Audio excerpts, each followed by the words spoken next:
అల్లూరి సీతారామరాజు జిల్లా పాడేరు మండలం తోట్లగొంది గిరిజన గ్రామంలో Indian army, NCC, Visakhapatnam, Anakapalli, Alluri జిల్లాల హెడ్ ఇన్ఛార్జ్ అయిన Indian army colonel Neeraj Kumar బుధవారం ఉదయం 11 గంటల సమయంలో ఆ గిరిజన గ్రామాన్ని సందర్శించారు.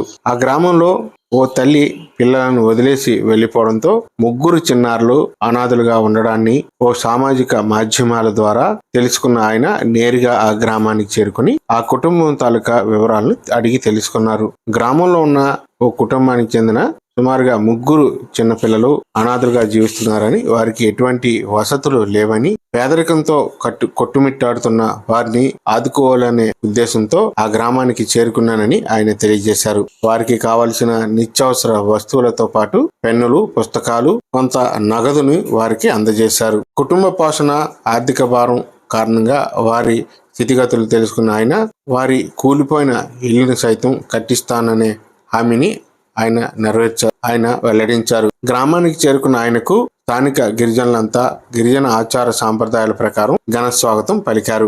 అనంతరం ఆ కుటుంబం నివసిస్తున్న ప్రాంతానికి చేరుకుని ఆయా ప్రదేశాలని ఆయన క్షుణ్ణంగా పరిశీలించారు. ఆయనతో పాటు పాడేరు ఎమ్మెల్యే మచ్చిరాస విశ్వేశ్వరరాజు ఈ కార్యక్రమంలో పాల్గొన్నారు. ఈ సందర్భంగా మచ్చిరాస విశ్వేశ్వరరాజుతో పాటు స్థానిక ప్రజలకు ఆ కుటుంబానికి పూర్తి స్థాయిలో అండదండలుగా వారంతా ఉండాలని కల్నల్ నీరజ్ కుమార్ వారికి తెలియజేశారు. ఈ కార్యక్రమంలో కల్నల్ నీరజ్ కుమార్ తో పాటు పాడేరు ఎమ్మెల్యే మచ్చిరాస విశ్వేశ్వరరాజు, మరికొంతమంది వైఎస్ఆర్ పార్టీ నేతలు, స్థానిక ప్రజలు అధిక సంఖ్యలో పాల్గొన్నారు.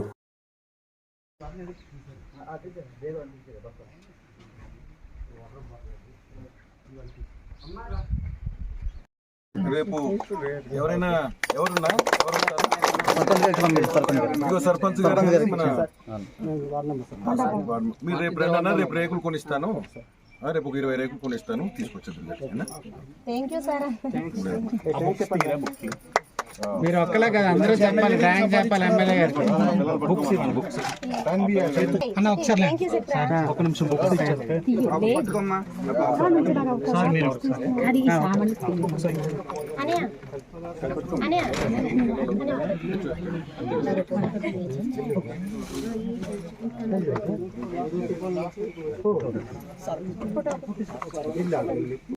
Today we have come here at Totlakondi village to help a person who has gone through a very bad patch in life.